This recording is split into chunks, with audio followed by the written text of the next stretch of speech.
벙커원 라디오. 어떤 정치 경제학자의 말이 생각납니다. 역사는 두 번 반복된다. 한 번은 비극으로, 한 번은 희극으로. 하지만 우리는 절망할 필요가 없습니다. 우리는 그 수많은 비극과 희극 속에서 우리가 엄연히 끝까지 살아남을 것임을 언제나 증명했기 때문입니다. 대중문화는 바로 그것의 기록입니다.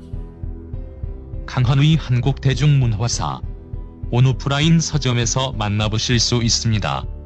그리고 강헌의 대중문화사 시즌3 11월 28일부터 매주 월요일 저녁 7시 충중로 벙커원.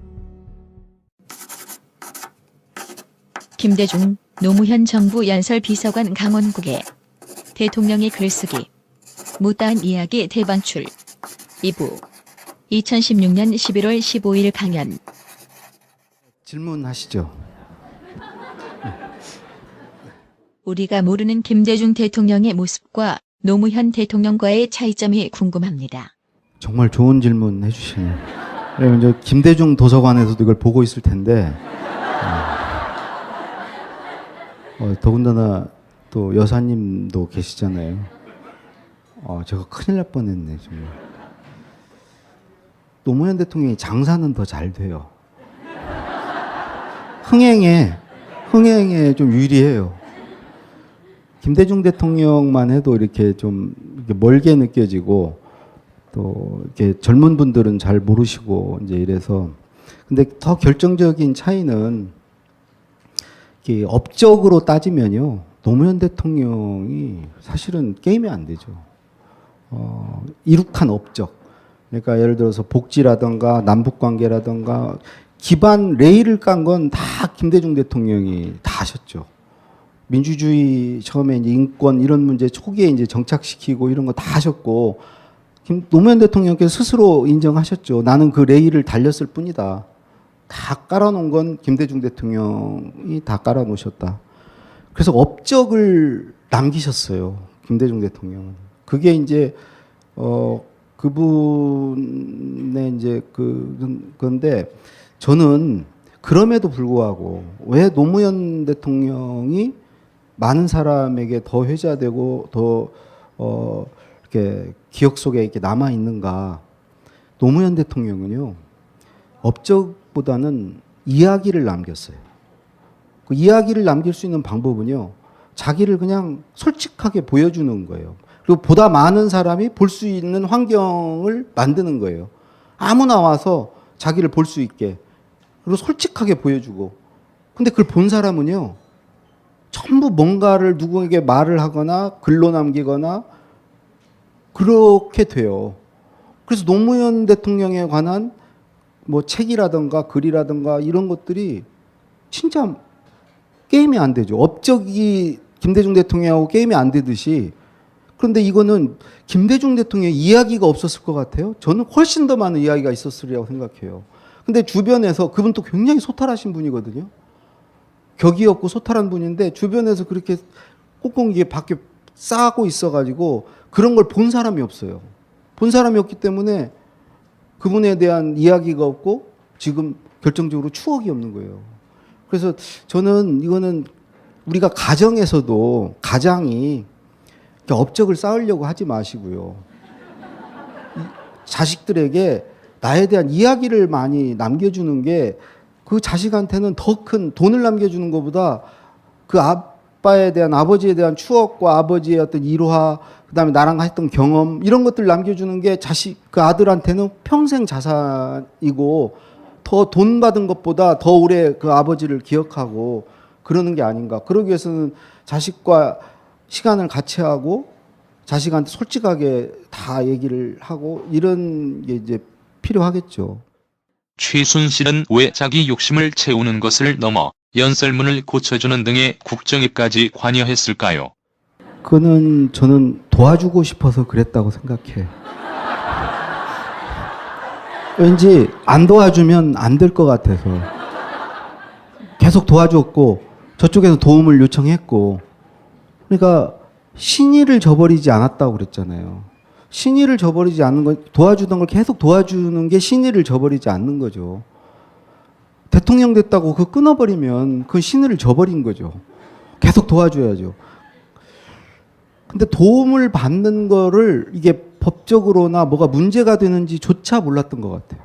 그리고 문제가 되더라도 대통령은 할 수 있다고 생각한 것 같아요. 본인의 이제 옛날 포스트레이 시절에 아버지를 보고 하면서 내가 뭐 사람을 죽였어, 뭐 도움만 받았을 뿐인데 순수한 마음에서 했다잖아요. 그러니까 이게 둘이 이제 그게 이제 서로 맞은 거죠. 코드가. 한쪽은 계속 도움을 청하고 한쪽은 도움을 근데 이게 아무 문제 없는 건 도움을 주고 이제 그로부터 이권이나 자기 어떤 이익을 챙기지 않았으면 괜찮죠. 근데 이거는 저는 농단이라는 표현도 부족한 것 같아요. 이건 농단 자체가 아니고 그냥 자기가 국정을 운영한 거죠. 이게 재밌었을 거예요. 권력 감정이 완전히 충족이 되잖아요. 그것처럼 재밌는 일이 있을까 싶어요. 그리고 나는 이게 아무 누구도 이렇게 문제가 안 될 거라고 최근까지 생각을 한 것 같아요. 그죠? 왜 그러면 다들 뭐 봐도 모른 채 하고 눈 감고 뭐 그런 걸 주변에 탁 비서실장 이렇게 돼 있으니까 얼마나 우습게 봤겠어요. 쟤들 눈뜬 장님이고 하나도 그 사람들 겁도 안 나는 거죠. 국가적 재난이 발생할 경우 한두 번의 연설만으로는 부족한데 매번 다른 연설을 위한 메시지 안배는 어떻게 하시는지요? 메시지 안배, 큰일이 벌어졌을 때 안배할 게 많으면 안배하는데 없으면 그냥 하나 계속 써야 돼요. 계속 되풀이해서. 근데 이제 되게 그래서는 안 되죠. 한 얘기 또 하고 하면 안 돼서 이렇게 생각하시면 돼요. 어떤 일이 딱 터졌을 때 신문이나 방송이 아이템을 다루는 아이템 리스트가 쫙 나와요. 이 사안과 관련해서 우리가 다뤄야 될 이제 아이템들이 쭉 나오잖아요. 되게 그렇게 생각해 보시면 돼요. 체크해야 될 것들을 쭉 리스트업을 해서 그거를 계기별로 안배를 해요. 이거는 어떤 계기에 얘기하고 이거는 이렇게 하고. 그러니까 그걸 좀 전략적 배치를 하는 거죠. 근데 뭐 그게 성공하지 않아요. 정말로. 전략적으로 접근하는 게 그걸로 해서 성공하기가 쉽지 않아요. 제가 볼 때는 진정성이죠. 진정성이 가장 중요한. 진정성은 1번이 솔직한 거고요. 지금 사실을 안 밝히잖아요. 1번이 솔직한 거고 2번은 뭔가를 이렇게 위하는 마음이 있어야 돼요. 그러니까 예를 들어서 국민을 위한다든가 애인 관계라면 내 그 사귀는 사람을 위하는 마음, 간절한 마음이 있을 때 사람이 진정성이 있다고 그래요. 전 두 가지가 돼야 된다고 생각을 하는데 이번에 이제 사과 같은 걸 보더라도요. 사과에는 기본적으로 요건이 제일 첫 번째가 사실을 사실대로 얘기해 주는 거예요. 소상하게. 그것도 없고 두 번째는 더 중요한 건 자기가 책임지는 거예요. 노무현 대통령은 총무비서관이 돈 받았다고 재신임을 묻겠다고 그래요. 나는 그래서 이분이 뭐 좀 너무 조금 하시는 거 아닌가, 너무 나가시는 거 아닌가. 근데 그건 진심이에요. 정말 진심이에요. 농민 시위 때 농민 두 분이 돌아가셨잖아요. 그때 제가 구술을 받았거든요. 공권력으로 인한 이런 것은 공권력 엄중히 이렇게 견제받고 신중하게 사용돼야 된다. 그걸 진짜 화가 나셔가지고 그 진심이에요. 이걸 어떻게 모면해보고 사과 하나 하고 어떻게 농민들 분노를 가라앉히고 이런 차원이 아니고 진짜 마음이 아픈 거예요. 농민이 그렇게 죽은 거에 대해서 그런 진정성. 그리고 자기가 정말 뭐 안희정 씨나 누가 했을 때 이 사람 내가 쓴 사람이고 이 사람의 잘못이 내 잘못이라고 아니할 수 없다고. 내 잘못이라고. 그렇죠. 내가 소추 대상, 내가 이제 근데 대통령 재임 중에는 그걸 못하니까 퇴임 후에 받던지 뭐 하겠다고. 그러니까 그게 남의 그 부하나 이런 거의 잘못을 또는 뭐 부하가 아니라 무슨 모든 게 이제 자기 책임으로 돌리고 그거에 대해서 책임지려는 자세, 그다음에 사실을 사실대로 말하는 솔직함, 피해자나 이런 부분에 대해 진정으로 내가 안타깝게 생각하고 그분들을 위하는 마음, 이런 게 들어가야 진정한 사과가 되고 사과문이 되는데, 내가 볼 때는 굉장히 법적인 검토만 많이 거친 것 같아요. 이렇게 해서 이걸로 빠져나가고 이렇게 던지고 이렇게 이 전략적 접근. 그래서 이런 그 메시지를 안배하고는 전략적 접근은 되게 이제 성공하지 못한다. 연설을 준비하시면서 보수 언론의 사설도 챙겨보셨는지요? 그 김대중 대통령 때는 저걸 했어요. 대통령께서 신문을 열심히 보셨거든요. 노무현 대통령은 신문으로는 안 보셨어요. 그냥 이 국정 홍보나 이런 쪽에서 이렇게 올라오는 걸로 거의 그러셨죠. 이제 가판은 일체 안 받고, 내일자 신문을 보통 밤에 찍잖아요. 그걸 가판이라고 그러는데 그걸 일체 안 받기 때문에. 근데 김대중 대통령 때는 신문을 아침에 대통령이 보시다가 이건 좀 말이 안 된다. 사설이나 칼럼이나 주로 이제 문화일보, 조선일보, 제 기억에 그랬던 것 같아요. 문화일보는 윤창중 씨가 가장 많이 거론이 됐었어요. 근데 그거를 반론을 쓰라는 임무를 연설비서관실에서 갖고 있었어요. 너희들이 글을 좀 쓰니까 반론을 연설비서관실에서 써라. 근데 연설비서실 안에 행정관이 4명 있는데 그 책임을 제가 맡았어요. 제가 막내였거든요. 막내가 저는 경제연설을 쓰면서 반론문을 쓰는 역할을 했어요. 근데 되게 반론문을 지시를 하시면 대통령, 그때는 우리 맘대로 못 보냈어요. 대통령께 다 올려드려서 대통령 일일이 다 보시고 고치고 해서 갔는데, 대통령이 찾기 전에 보여드려야 그 중간에 계신 분들이, 비서실장이 안 혼나시잖아요. 예를 들어 대통령이 그거 아직도 안 됐습니까? 한마디 물어보면요, 그건 엄청난 저거죠. 그러니까 계속 와서 아직 안 됐냐고 그래요. 쓰고 있는데. 그러면 그 답변하느라고 시간이 계속 가요. 3분, 5분 간격으로 와서 물어봐요. 아직도 안 됐냐고. 그래서 제가, 그러니까 써지질 않는 거예요. 그래서 제가 어느 때부터 마음을 딱 먹고 그런 지시가 오면은 그게 되게 불안했어요. 언제 올지 모르니까. 그리고 그 조선일보나 이런 진짜 글 잘 쓰는 사람들한테 내가 반론을 해서 반론을 한다는 게 사실은 말이 좀 안 되잖아요. 근데 그게 얼마나 스트레스예요. 대통령 이름으로 반론을 해야 되니까. 근데 딱 이렇게 생각했어요. 지시가 오면 3분 내에 쓰자. 시간을 정해놓고 썼어요. 시간을 딱 정해놓고 쓰면요, 누구나 쓸 수 있어요. 그냥 상식적으로 판단하는 거예요. 이놈 말도 안 되는 소리를 썼네. 그냥 내가 생각하는 만큼 쓰는 거예요. 쓸 수 있는 만큼. 시간을 정해놓고 쓸 때 시계를 계속 보면 잘 안 가요. 계속 시간을 보면서 쓰는 거예요. 그러다가 3분이 돼서 하나 써놨어. 근데 비서실장이나 공보수석이 와서 아직도 안 됐냐 그러면 바로 줘버리는 거예요. 줘버리면 그거 갖고 올라가서 엄청 혼나요.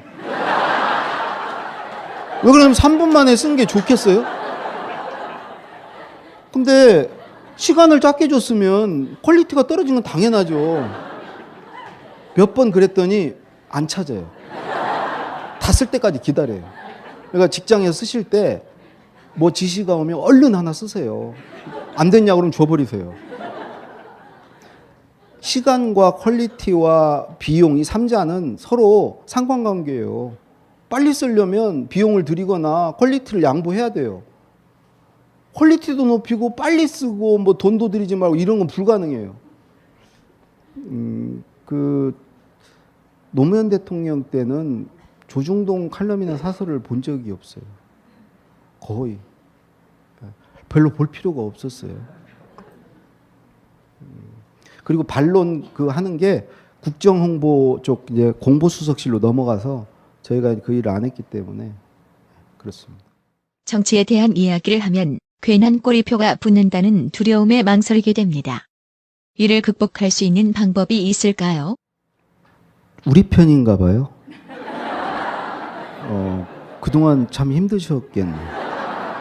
9년간. 주로 젊으시니까 직장생활, 사회생활 하는 기간 전체가 다 그 기간이었으니까.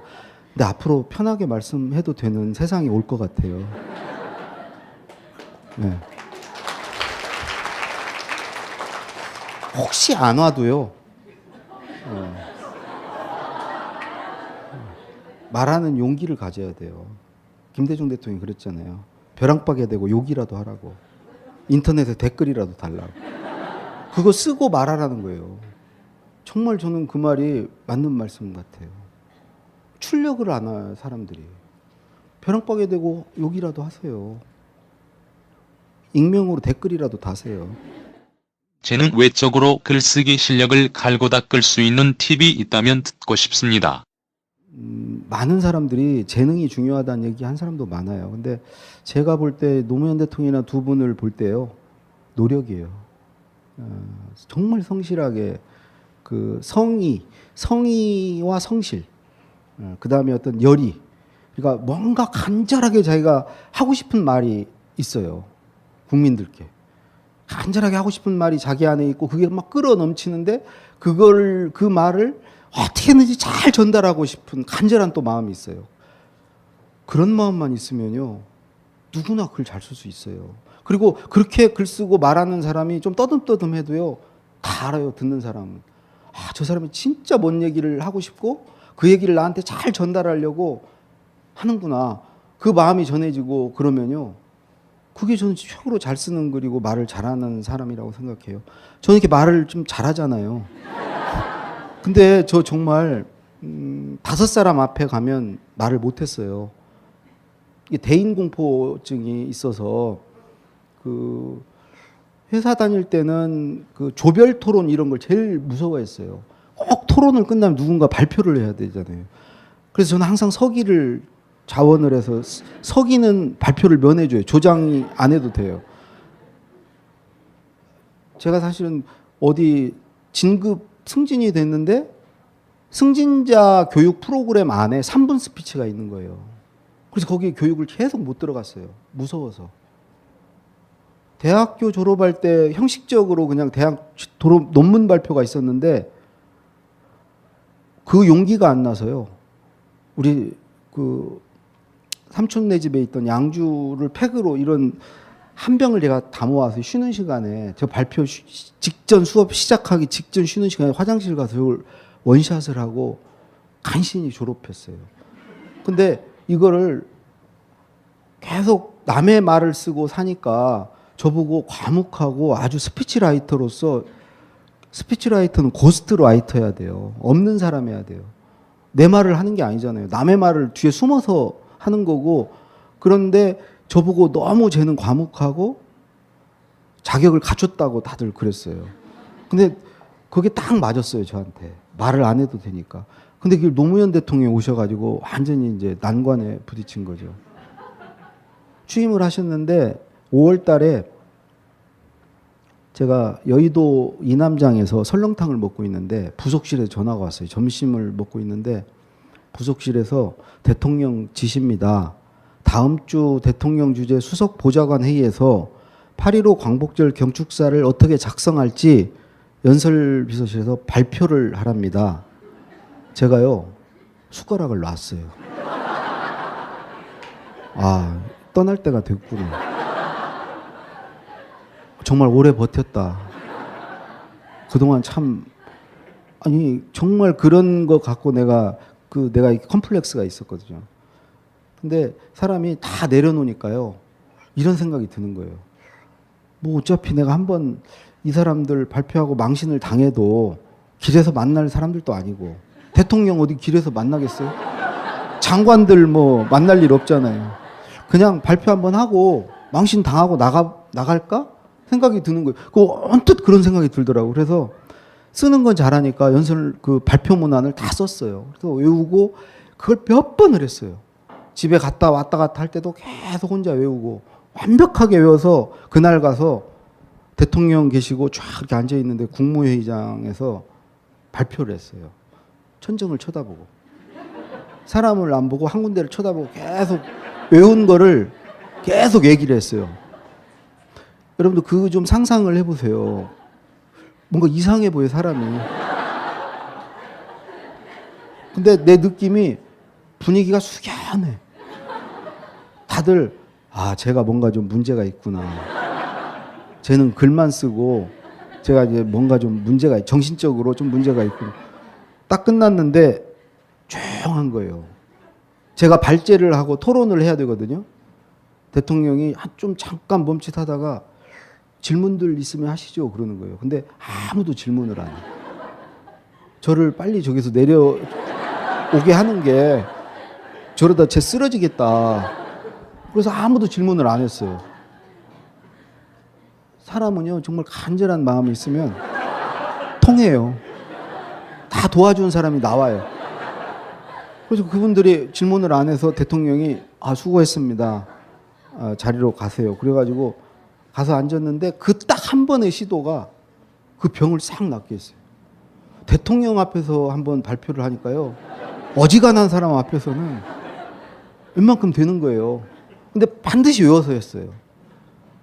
이제 좀 된다 싶어서 안 외우고 했다가 한번 개망신 당하고 머릿속이 막 하얘져요. 아무 생각도 안 나고 또 외워서 하고. 지금도 거의 외워서 해요. 정말로. 요즘에 그냥 키워드를 딱 외워요. 몇 가지 단어만 딱 외워가지고 와요. 제가 이정표를 이렇게 안 해놓으면 그러면서 이제 요즘에는 지금도 떨리는데 이 떨리는 마음 이런 걸 좀 즐기는 상태까지 됐어요. 여러분들 떨리지 않으면요. 긴장하지 않으면 여기 서기가 싫어요. 약간 떨리니까 와서 잘해야지. 떨린다는 거는 잘하고 싶은 마음이거든요. 떨리지 않으면 잘하고 싶지 않아요. 그냥 여러분들 우습게 보이고 뭐 이 얘기 해봤자 뭐해 뭐 이런 식이 돼버리면 얘기 잘 못해요. 오히려 떨리는 게 좋아요. 그리고 딱 이런 마음 가지시면 돼요. 내가 정말 하고 싶은 얘기를 딱 가지고 여러분들을 위해서 여러분들의 조금이라도 도움이 되게 뭔가 여러분을 위하는 마음으로 해야 되겠다. 그걸 전달해야 돼. 내가 말 잘하고 뭐 많이 알고 이것을 무게중심이 나한테 있지 않고 여러분들을 위해서 뭐라도 하나 좀 드려야 되겠다. 정 안 되면 이렇게 웃음이라도 좀 드려야 되겠다는 그런 마음으로 하면 떨리지 않아요. 안 웃으면 계속 어떻게 하면 웃게 할까 그걸 생각하게 돼요. 절대 떨리지 않아요. 떨린다는 거는 내가 잘 보이고 싶은 마음 때문에 떨리는 거거든요. 그래서 이제 더 나가면 이렇게 돼요. 그냥 여러분의 어떤 바다 위에 내 몸을 던지자. 가라앉히든지 띄우든지. 이거 어디 뭐 교회 다니시는 분 그게 아니고 정말 요즘엔 그런 마음을 해요. 그냥 몸을 그냥 던지고 그냥 처분을 여러분한테 맡기고 뭐 알아서 여러분들이 하셔라. 근데 그런 마음으로 하니까 요즘에는 이제 전혀 떨리지가 않아요. 회사 생활을 하는 중간 관리자 입장에서 말씀하신 정보의 공유를 위해 할 수 있는 것이 무엇인지 궁금합니다. 이런 것 같아요. 제가 이렇게 전반적으로 보면 젊을수록 더 똑똑해요. 정말 이게 제가 이렇게 쭉 살아와 보니까 계속 업그레이드가 돼가지고 지금 젊은 분들 20대, 30대가 솔직히 40대, 50대보다 똑똑한 것 같아요. 계속 진화하는 것 같아요. 그러니까 사실은 믿어도 되거든요. 정말 밑에 믿어도 돼요. 밑으로 위임해도 돼요. 계속 넘겨주고 이래야 되는데 계속 뭐 노파심에 못하고 생각보다 훨씬 똑똑해요. 그래서 이것도 일단 위임하고 뭐 이런 거, 그 다음에 저는 정보의 공유라는 게 이런 것도 공유라고 생각해요. 이 사람이 똑똑해. 이 사람이 좀 모자라. 그러면요, 똑똑한 사람 것을 이쪽에 넘겨줘야 돼요. 그래서 상향 평준화 시켜줘야 돼요. 잘하는 사람은 계속 잘하게 되고, 부익부, 빈익빈은 이것도 문제예요. 이 생각의 부익부, 빈익빈. 생각해 보세요. 여러분들 선생님이 막 가르쳐요. 그리고 이제 나가요. 그럼 쉬는 시간에 공부 못하는 애가 잘하는 애한테 물어봐요. 선생님 이게 무슨 말씀이야? 뭐라고 설명 좀 해달라고 그래. 이해가 안 돼서. 그러면 공부 잘하는 애가 설명을 해줘요. 설명을 하면서 걔는 더 잘 알게 돼요. 선생님 수준으로 알게 돼요. 듣는 애는요, 걔는 계속 몰라요. 자기가 설명해보지 않는 한 나와서 풀어보라면 못 풀어요. 나와서 네가 설명해봐 그러면 걔는 못해요. 평생을 그러고 살아요. 계속 듣기만 하고. 그런 친구들한테 말할 기회도 안 주어져요. 직장에서도 항상 유능한 사람한테 더 많은 발표할 기회, 뭐 그럴 기회가 다 주어지고요. 딱 그 상사들이 정해서 그런 사람만 주로 활용해서 일을 하기 때문에 못하는 사람은 계속 못해요. 잘하는 사람은 계속 잘하고 더 잘하게 되고. 근데 이런 것들을 전반적으로 다 보고 이거를 이제 좀 균형을 맞춰주고 이렇게 역량을 개발시켜주고 이런 게 다 그런 걸 하려면요 토론을 시키고 이 토론 자리를 만든다던가 이런 자연스럽게 그 학습의 기회를 줘야 되거든요. 가르치라 그러면 안 되고 학습 토론 자리를 만들어 주면 다 아무리 바보가 아닌 이상 배워요. 같이 얘기하다 보면 다 배우게 돼 있고 저는 솔직히 비서관이 이제 돼가지고요 너무 걱정이 되는 거예요. 과연 내 생각이 맞는가? 행정관 4명이 올리는 거를 내가 빨간펜 선생이 돼서 대통령께 올렸을 때 행정관 생각이 더 맞을 수 있어요. 제가 그 경험을 많이 해봤거든요. 김우중 회장 모실 때 제가 과장이고 중간에 담당 임원, 그 다음에 부서장이 있고 담당 임원, 비서실장, 사장급이 있고 그 다음 회장인데 이 3개의 허들을 넘는 게 되게 힘들어요. 다 취향과 성향들이 다르기 때문에. 그래서 간신히 넘어가지고 이제 회장한테까지 가잖아요. 회장이 내가 처음 초안 썼던 얘기를 하는 경우도 있어요. 그건 계속 헛질을 했던 거예요. 시간 쓰고. 근데 저도 이제 비서관이니까 자신이 없는 거예요. 우리 행정관 중에 저보다 훨씬 역량이 뛰어난 행정관도 있고 더 많이 알고 다 있어요. 그래서 제가 어떻게 했냐면 우리 같이 모여서 고치자. 내가 나를 못 믿겠다. 같이 모여서 5명이 같이 모여서 고치자. 그랬더니 행정관들이 그럼 비서관은 뭐 할 건데요? 그런 거예요. 그래서 나도 초안을 쓰겠다. 25%씩 썼던 것을 20%씩만 쓰고 5%를 다 내놔라. 그리고 가장 힘든 거 쓰기 어려운 걸 내놔라. 그럼 합치면 내가 20% 나도 20% 쓰고 각자 쓰고 모여서 고치자. 그걸 5년 동안 했거든요. 1번 품질이 좋아져요. 2번 역량이 상향 평준화돼요. 일하고 고치는 시간이 다 자기 배우는 시간이에요. 각자의 장점들을 다 흡수하게 돼요. 경제 분야 쓰는 사람은 외교안보 통일을 몰라요. 근데 그렇게 써가지고는 경제 분야만 알아서는 외교안보 통일 모르고 절대 좋은 연설 못 써요. 근데 독해를 하면 외교안보 통일 연설도 알게 돼요, 자기가. 그리고 어떤 사람은 논리적인 걸 잘 쓰는 사람이 있고 어떤 사람은 감성적인 거 잘하는 사람이 있어요. 근데 그 장점들을 다 자기 걸로 하게 돼요. 매번 모여서 같이 하니까. 그리고 알게 되면요, 이렇게 쓰면 이 사람이 지적할 거다. 이거 다 상상이 돼요, 쓰면서. 그러면 자기가 스스로 쓸 때부터 잘 써요. 그러니까 나중에는 시간도 얼마 안 걸려요. 거의 그냥 보면 다 공유하는 게 생기고 다 그러니까 더 중요한 건요. 대통령한테 혼나면 같이 슬퍼하고 대통령한테 칭찬받으면 같이 기뻐요. 과거에는요. 제가 국민의 정부 때는 제가 한 2번 연속해서 혼났는데 그 다음에 누가 하나 혼나주면 정말 안심이 돼요. 이제 내가 한 번 더 혼나도 이게 연속해서 3번은 아니니까. 그러니까 남의 불행이 나의 행복이 돼요. 근데 같이 모여서 하면요, 공동체가 돼요. 그 공동체는 어떤 식으로 나타나냐면 대통령이 이제 연설비서관을 찾잖아요. 그럼 행정요원이 대통령께서 찾으십니다. 그래요. 그럼 제가 이제 찾으려 이제 뭐 이렇게 다이어리 같은 거 가려고 하면 행정관 4명이 동시에 제자리로 와요. 왜 온 줄 아세요? 뭘 알려주려고. 못 믿겠으니까. 비서관 대통령 이거 물어보시면요. 이렇게 답변하셔야 되고 이건 지금 이렇게 진행되고 있고요. 직무실 앞에까지 따라오면서 알려줘요. 4명이. 그게 공동체라고 생각해요. 내가 혼나면 자기도 혼났다고 생각하는 거예요. 공동체요. 같이 기분 나쁘고 이런 거죠. 그런 생활에서는요. 직장 생활이 가정보다 훨씬 편해요. 회사를 나오고 싶어요. 와이프나 이렇게 막 혼나는 것보다 회사가 편해요. 그런 식으로 이 정보가 공유되고 이제 협업을 하고 이런 게 중요한 것 같아요. 예. 연설 비서관으로서 가장 기억에 남는 연설문은 무엇인가요?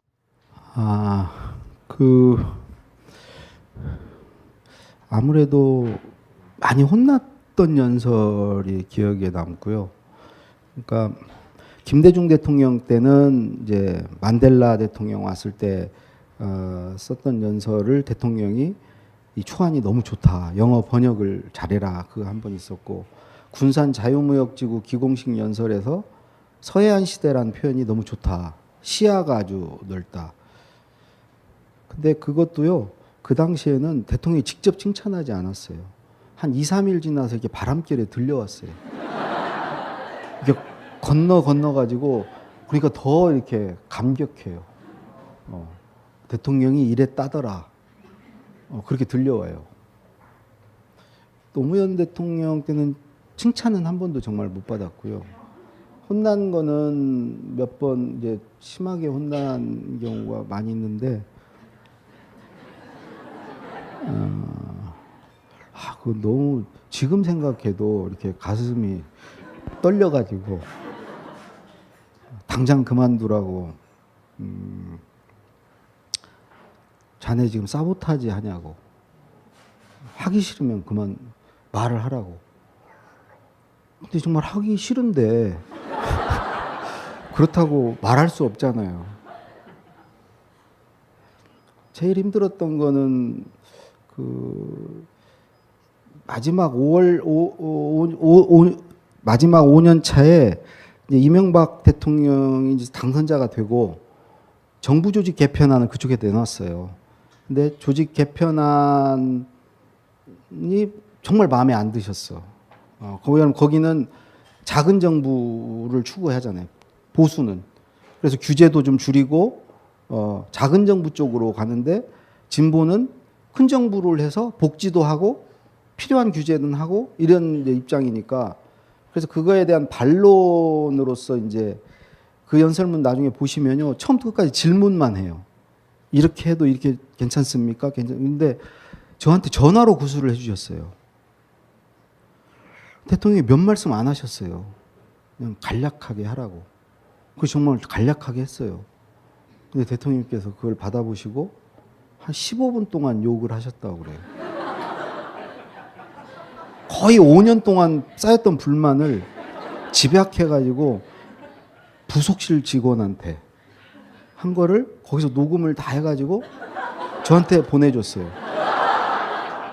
아까 녹음 다 한다고 그랬잖아요. 근데 보내주면서 딱 한마디 하더라고요. 참고하세요. 저 혼자 들었어요. 차마 행정관들하고 못 듣겠더라고요. 그거는 내가 공유할 수가 없더라고요. 그래서 혼자 리시버 끼고 조용히 앉아서 들었어요. 근데 15분이 정말 한 1시간 반 이상의 길어요. 계속 욕을 하시는데 지금도 그 생각하면 이렇게 막 땅에 파묻히는 듯한 느낌이었어요. 이렇게 그 밖에도 너무 많은 그게 있어서 다 이제 말씀을 못 하나만 일화 더 말씀드리면 그 첫 번째 광복절 경축사 때 몇 개를 썼어요. 근데 하루 전날 대통령 저녁을 먹으면서 이제 이걸로 하자고 그러셨어요. 그래서 이제 끝이 났는데 우리는 휴가도 못 갔고 그래서 이제 우리 행정관들하고 삼청동에 가서 소주를 마셨어요. 집에도 막 계속 못 가고 그래서 소주를 한 2병 제가 한 2병 넘게 먹었는데 대통령이 한 10시 반쯤 전화를 하셨어요. 마무리를 좀 바꾸자고. 그러니까 끝에 존경하는 국민 여러분하고 한 페이지 정도를 바꾸자 하시는 거예요. 그러니까 식사하시고 이제 잠자리 드시려다가 생각이 또 나신 거예요. 전화를 하셨어요. 제가 그 식당에 있는 이렇게 두꺼운 요만한 그 메모지에다가 받아 적기를 했는데 그러고 나서 바로 이제 사무실로 들어왔는데 들은 사람이 저밖에 없잖아요. 행정관들은 뭐 스피커폰도 아니고 못 들었고 들어왔는데 메모한 글자를 하나도 못 알아보겠는 거예요. 그래서 제가 2시 반까지 끙끙 앓다가 7시에 보자고 그러셨거든요. 관저에서. 그래서 그냥 이제 안 되겠다. 대충 느낌은 뭔가 이게 자신감을 갖자 뭐 그런 거. 그래서 그냥 창작을 했어요. 쓰고 어차피 대통령이 보실 거니까 아침에 걸러주시겠지 하고 이제 갔어요. 갔더니 관저를 가서 식전이 있는데 대통령께서 왜 안 넣어 그러시더라고요. 그래서 아침에 이거 어제 고친 거 보시겠다고 그랬습니다. 그랬더니 됐다 마. 내가 어제 다 얘기해 줬잖아. 나도 신물 난다. 보기 싫다는 거예요. 그래가지고 보기 싫다는데 계속 보라고 할 수가 없어요. 그래가지고 다시 들고 내려왔어요. 그래가지고 이제 저는 그 딱 행사를 할 때 그 마지막 장 존경하는 국민 여러분 대목에 갈 때 대통령의 눈동자를 계속 봤어요. 왜냐면 이분이 읽는 자리를 안 봐요. 그 밑에 두세 줄 밑을 보면서 입은 그 줄을 읽어요. 그 밑에를 훑어보면서 이게 읽으시거든요. 근데 갑자기 존경하는 국민 여러분을 딱 하더니 멈칫하시는 거예요. 저는 보이죠. 눈동자가 갑자기 뭔가 당황한 눈빛이에요. 그러더니 잠깐 생각하시더니 그냥 읽더라고요. 그래서 내가 이제 큰일 났다. 돌아오셔서 나는 또 큰일 났다 했는데 아무 말씀 없으신 거예요. 그래서 내가 얼추 맞춰 썼나 보다 했는데 5년차 때 같이 비서관들하고 밥을 먹다가 대통령께서 첫 번째 광복절 경축사가 말이야 꼬랑지가 없어져 버렸어 그러시더라고요. 근데 다른 비서관들이 무슨 말인지를 몰라. 꼬랑지가 없어졌단 말이야. 나만 이제 그때 잘못 썼구나. 내가 꼬랑지를 날려버렸구나. 대통령은 하고 싶은 말씀이 있으셨는데 그걸 다 나한테 얘기를 해줬는데 그걸 잘못 쓴 거예요. 그게 이제 계속 아마 머릿속에 남아있던 거예요. 미련으로. 그거를 이게 그 당시에 굉장히 안타까웠던 것 같아요. 그러니까 그게 5년이 지났을 때까지 안 잊고 그렇다고 뭐 저를 쳐다보거나 그러진 않았는데.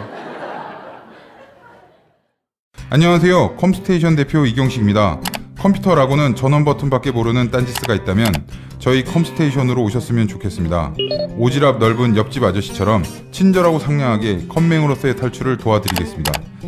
해치거나 물지 않습니다. 간단한 문의번호 011-892-5568로 연락주시면 컴맹 탈출 작전 성공! 딴지 마켓에 컴스테이션이 있습니다. 컴스테이션은 조용한 형제들과 함께합니다. 박근혜 대통령이 대면 보고를 거의 받지 않았다고 하는데 전 비서관으로서 어떻게 생각하시는지 궁금합니다. 결국은 대면 보고를 안 했다는 건요.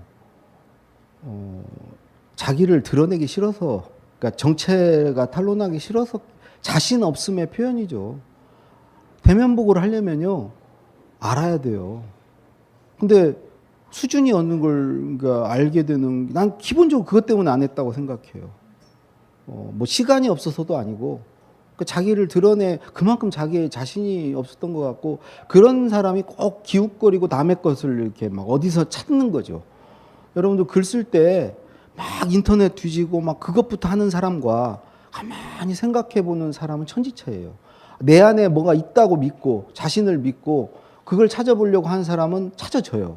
근데 자기를 못 믿고 막 기웃거리고 사방팔방 더 좋은 거 없나 찾는 사람, 결국은 못 찾고 나중에는 시간이 쫓기면은 생각해보면 자기 안에 있어요. 결국은 그걸로 써요.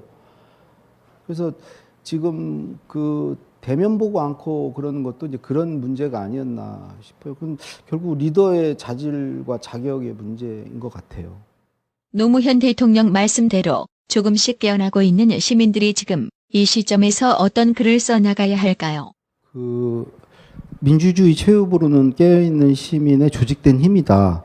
이거는 제8기 노사모 총회에서 말씀하신 내용인데요.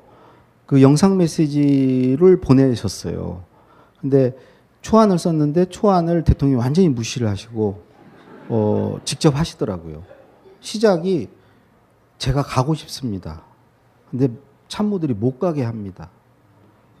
노사모의 대통령이어서는 안 된다고 못 가게 합니다. 근데 정말 가고 싶습니다. 여러분과 함께 하고 싶습니다. 계속 처음이 그거예요. 그리고 마지막에 그 말씀을 하셨어요. 민주주의 최후 보루는 깨어있는 시민의 조직된 힘입니다. 그 서거하시고 장례위원회에서 저한테도 연락이 왔어요. 그 묘비석에 뭘 넣어야 되냐. 그래서 제가 그거를 말씀을 드렸어요. 그때 제가 느낌이 진짜 저게 하고 싶은 말씀 같았어요. 본인이 제일 좋아하고 사랑하는 노사모 동지들한테 정말 진심을 얘기한 것 같았어요.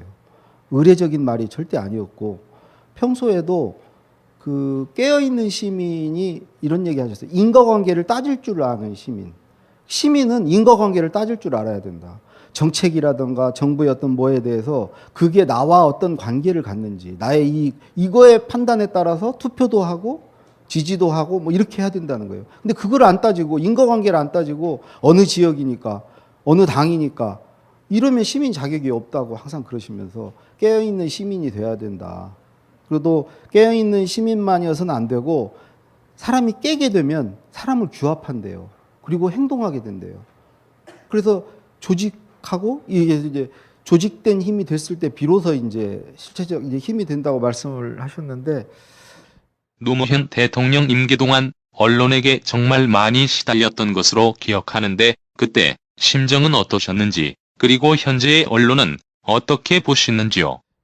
노무현 대통령이 중요하게 그러니까 언론 문제가 중요했죠. 언론 개혁이 정말 필생의 화두죠. 그 이제 주변 환경이 권력기관 놨죠. 검찰이 뭐 같은 83학번이라고 맘먹자고 할 정도까지 놨으니까 그것도 정권 초기 권력 서슬이 18할 때도 뭐 검사와의 대화 때 보면 알지만 거의 권력기관 대통령의 권력을 지탱하는 힘은 결국은 권력기관과 검찰, 국세청, 뭐 경찰 뭐 포함해서 이쪽 국정원 권력기관과 다른 한 축은 사실은 언론이죠. 언론을 장악하고 있고 근데 이 두 축이 다 완전히 우리 편 그러니까 우호적이지 않았죠. 근데 그러면서 항상 이제 본인은 도덕적 본인의 어떤 도덕적인 그 권위라고 그럴까? 그거 하나가 나의 권력 기반이다. 적어도 내가 그거가 무너지면 나는 다 무너진다. 아무 수단이 없다. 더군다나 이 기득권 세력들이 인정해주지 않는 권력이었고 본인이 항상 나는 봉화산 같은 존재다. 산맥이 없고 그냥 우뚝 벌판에 산 하나 동산 하나 우뚝 서 있는 거고 주변에 나를 지지해주고 이렇게 이끌어 뭐 이렇게 산맥이 없다는 거 아니에요. 그래서 이제 유독 어떤 도덕적 흠결이 이렇게 생기고 그럴 때마다 더 예민하게 이렇게 반응했고 그게 있어야 이분은 언론과 정책을 가지고 경쟁할 수 있다고 항상 생각하셨어요. 그러니까 서로 야합하지 말고 언론도 정부에 기대지 말고 뭐 해달라고 그러고 뭐 그래서 야합하지 말고 당당하게 정책을 놓고 당신들 아이디어 판단 해법이 좋은지 정부의 정책이 좋은지 경쟁하자. 그래서 5년 내내 어떤 긴장 관계를 계속 가지고 경쟁하자고 했죠. 그래서 5년 내내 힘들었고요. 예전에는요, 공보수석은요, 연설문만 썼어요. 김영삼 대통령 때까지.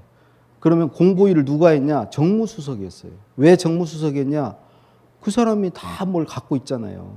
공보수석이 뭘 갖고 있어요? 아무것도 없죠. 그러니까 정무수석이 뭐 인사 같은 거 뭐 이렇게 챙길 사람 챙겨주고 다 해줬죠. 뭐 이렇게 뭐 사옥 뭐 한다고 그러면 그런 것도 다 뒤도 봐주고 편의도 봐주고 사실은 그랬죠. 근데 딱 김대중 대통령 때 왜 공보수석이 연설문을 쓰고 있냐. 연설비서관이 쓰고 왜 정무수석이 공보일을 하냐. 다 이쪽으로 넘겨라 공보수석한테. 그래서 이게 사실은 정상화가 된 거죠. 그거 대표적인 하나의 사례가 순방 갈 때 그 기자들한테 이제 사실은 돈을 줬죠. 그전에는. 그리고 김대중 대통령 때 돈을 안 주기 시작했고 노무현 대통령 때는 돈을 받았죠. 호텔비랑 비행값 다 내라. 니들이 왜 니들 취재를 위해서 가는데 왜 세금으로 니들 비행기 값을 내주고 다 하냐. 돈을 받았죠. 근데 너무 기자들이 몇십 년 동안 그래왔는데 이게 너무 황당하죠. 대통령이 돈을 주면요. 재벌들이 다 따라가잖아요. 경제인단이. 그 당시에는 재벌 뭐 10대 재벌 다 따라갔어요. 근데 재벌들이 대통령이 만약에 얼마 주면 재벌들이 얼마 줘야 되겠어요. 기자들한테. 한 번 갔다 오면은 이제 그런 시대를 오래 살았고 근데 이게 이제 정상화하기 위해서 돈을 내라. 근데 이게 문제가 부자 신문사는 돈을 낼 수 있는데 우호적인 신문사들이 못 내는 거예요. 돈을. 못 따라가는 거예요. 그래서 항상 순방에 가면 문제가 항상 기사가 큰 게 터졌어요. 동포간담회 같은 때. 이게 우리는 공포간담회라고 그랬는데 대통령께서 그분은요. 아까 얘기했죠. 기본적으로 정보의 공유예요. 다 알아도 된다고 생각해요. 특히 동포들을 만나면 막 이게 격해지는 거죠. 그래서 얘기를 원래 하려고 했던 얘기가 이제 수위가 높아져요. 그러면 그 기사가 막 나와요. 그러면 최대한 그걸 안 좋게 이제 따라가는 기자들 돈 주고 따라왔으니까 돈값 해야 될 거 아니에요. 공짜로 따라왔으면 그냥 무마해주고 대충 넘어가기도 할 텐데 그거를 다 쓰고 오니까 순방 갈 때마다 뭐가 터졌어요, 계속. 근데 제가 봐도 언론과의 관계가 굉장히 중요한 것 같아요. 글쓰기를 위한 각자의 틀은 어떻게 만들어 나가야 할지, 그리고 이 강의를 통해 남기고 싶은 말씀이 있다면 부탁드립니다. 2층을 한번 구경해 보세요. 2층을 직장에 다니면서도 구경할 수 있는 방법이 있어요. 자기만의 공간을 만드는데 뭐냐면요. 블로그라든가 메모장이라든가 요즘에 에버노트 이런 거 있잖아요. 거기 공간을 자기의 어떤 진지를 구축을 해놓고 아지트를 만들어 놓고요.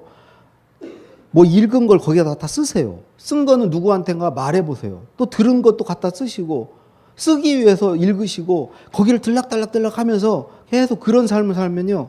직장에서 아무리 힘든 일이 있어도 저녁에 와서 그 공간에 가면은 다 치유가 돼요.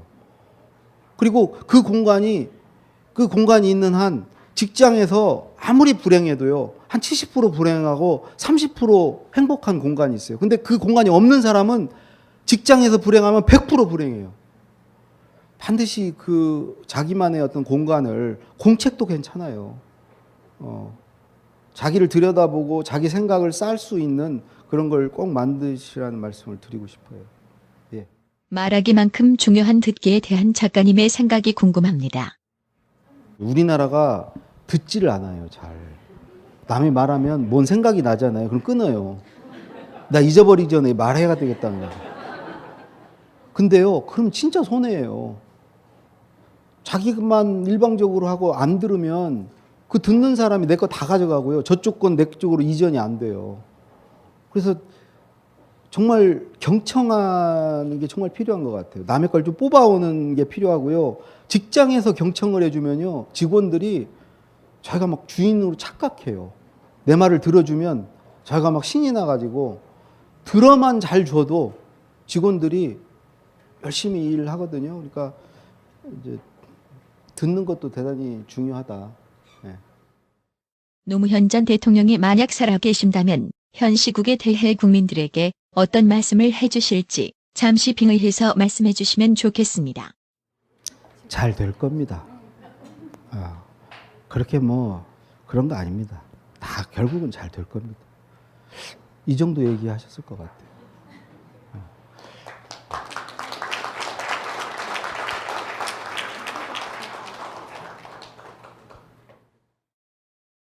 이 강의는 벙커원 어플에서 동영상으로도 시청하실 수 있습니다.